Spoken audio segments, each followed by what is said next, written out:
This was not just a fluke, this was planned. Josh Allen had multiple suspicious turnovers with a ridiculous pick and a fumble. So this was a tush push, a plan designed to get you 1 or 2 yards. They pushed him.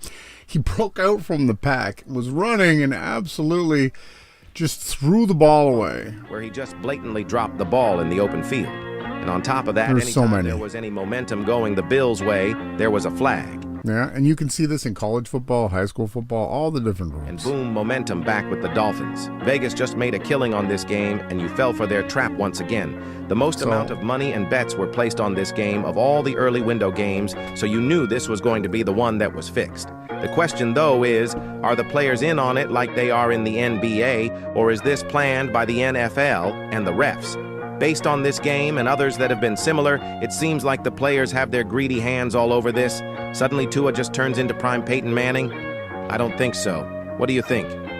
Let me know your thoughts in the comments. So the major problem that we have is they've legalized gambling, right? Because first the mobsters were doing it, and then the mobsters were controlling the players, right? So what ended up happening was the leagues became the mobsters. They began to take back the control of the players. They're the ones that are calling the plays, calling the scripts. They're the ones that are telling the refs to make the calls. The players are working together with the refs, and it's obvious. You can clearly see it. Here we had the next super rigged scripted game last week was the snooze fest that took place here between the Seahawks and the Green Bay Packers. Fake ball. Two of the highest scoring teams in the league. Here you got Jordan Love, who's played football his entire life, knows that when somebody has you wrapped up, you cover the points of the ball and you go down. What is this? He just basically free threw it. He just threw it up. Like, these guys have no interest in playing. He didn't even. All you'd have to do is just a little throw, and then you call it forward movement, and then that wouldn't have been an interception. But he clearly just fumbled the ball, let it go. Playing fucking football tonight, you know, they're just harvesting your energy, mocking the shit out of you. It's a complete mockery. We just watched a game where two 40-year-old quarterbacks put up like 80 points and fucking 800 yards passing. There we go. There's your fucking turnover and your scripted fucking 0-0 half. He's right. I mean, honestly, if you still like enjoy this stuff and observe it, you're brain dead. I mean, a high intelligence person is not still enjoying this. 23 seconds left. You know, it's just funny. Like I said, I mentioned the Grandpa Bowl between Flacco and Rodgers a minute ago, but like, how about when these scripts like call for it? You know, these teams couldn't move the ball all half or put any points up, but like, how about the games where they score like 17 points in the final 2 minutes of a half? Lots right? of that. Like, where's that? Like, where's that offense? Why aren't we running that? It's just amazing to me over and over how the NFL doesn't realize how stupid they are. And how, like, not all of us are dumb enough to believe this crap. Sorry, that's the Eagles, not the Seahawks. And he's right. How people are dumb enough not to see what's going on. The missed field goals, the technology that they're using now. And what you'll find is channels out here trying to actually disinform you. And they'll just show you play after play of feet sweeping. You'll see players that are diving down and falling down on the ground while not hitting. They're not actually showing you where the scripted plays are taking place here. Here's an interception where you can clearly see Justin Jefferson stop. He literally stops instead of pursuing the guy who just intercepted the ball from him. Watch this. This is just ridiculous. So he falls. He got tripped up and stumbles. He falls down. The other guy, the other team intercepts the ball. Watch him here. Look, he's just lollygagging. His job is to go and smoke this guy. Make sure he doesn't get any yards after the turnover. Look at him. Look. He just stops. He's not even trying to pursue the tackle. If you think that this is real, okay, you're obviously not paying attention. First he stumbled and fell, and then he's not even trying to tackle him. I'm going to show you more and more plays like this over and over again, and I'm going to do it as much as I possibly can to break through so that people realize that it's fake. And not only is the NFL fake, but so is college football. Look at this. You're seeing a lot of these guys, just before they score touchdowns, drop the ball. Okay, how ridiculous is this? Oh no! Once again, Whittington straight ahead, pinballing around, keeping his feet, dragging tacklers for the first down. He breaks free. Oh, Whittington got away! But just before he crosses the end zone, he drops the ball. You can't cage him! Touchdown! And it. Oh, See, he fumbled it on his own. oh no! The ball He came recovered. out. Oh, Or did he? did he get back Did he? control of that? Oh, my! For reviewing the play, the touchdown is upheld. Yeah, it's a touchdown. And they give it to him. No, Whittington's like, man, what did I almost do? Man, his son was going to be really upset. That was one of the all-time runs I think we've seen on a Friday night with the way he just bounced off all those defenders So he drops the ball before he gets in the end zone, and kept turning. grabs it, Go get that touchdown. and then fumbles it again. And they still gave him the touchdown. They weren't supposed to. Here, this one's even crazier.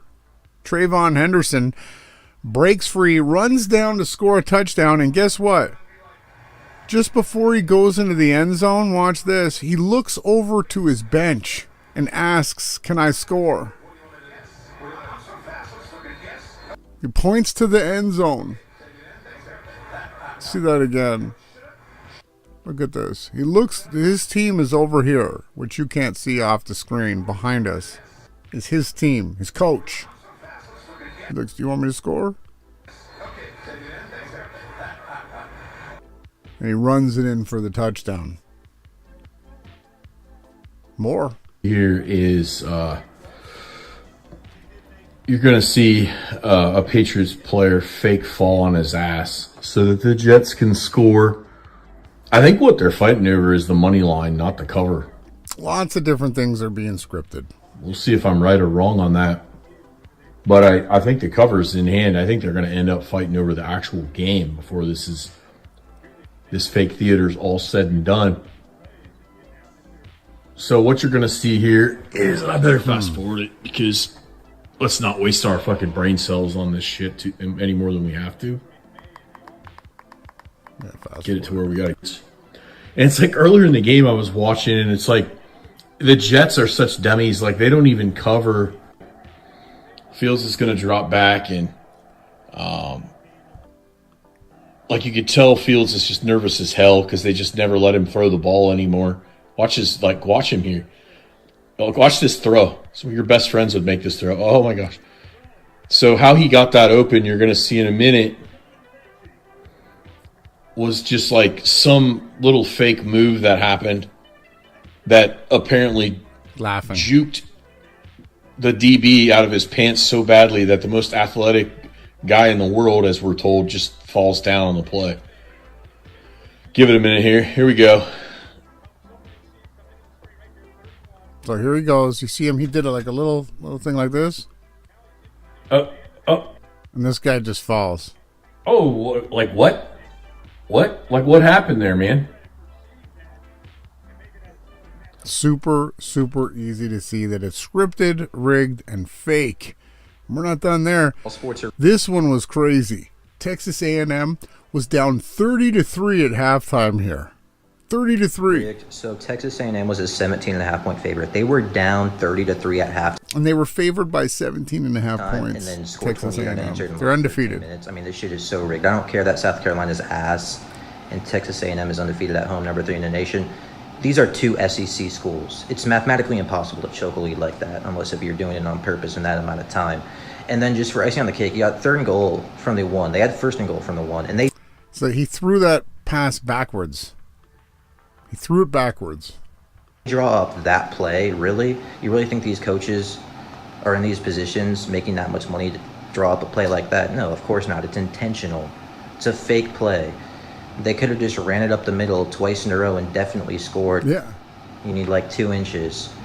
Let's draw up a running back pass backwards. Really? Come on, man. This stuff is such theater bullshit. Keeping the sheep engaged until the very end. So fake, man. My gosh. Really you guys dumb. really need to wake up. If any part of you thinks there's a chance that like what has happened on this field is legitimate, you have a mental illness, and please, for the love of God, seek mental help. It's tough. It's tough. It's like when the people started figuring out that the Earth wasn't a sphere flying through infinite outer space. It took a long time for them to register. And it's the same here with all the different sports. The NHL, the NFL, the NBA, the Major League Baseball, they're all rigged. All of them. Here you have a team that is about to be stopped, and the team that's going to stop them calls timeout and allows them to run the play again so that they're able to score enough points to get to beat the betting odds. My alma mater took one on the chin, and yours real. You got North Carolina versus Wake Forest. Clearly stopped them. Right? You're right. Well, that's gonna. North Carolina is calling a timeout. The team that's losing, that just stopped them, after the play went over, said they called a timeout before the play happened. I kid you not. They get to do the play again. Forrest is going to go ahead and try and score a touchdown. I don't blame him. And they score.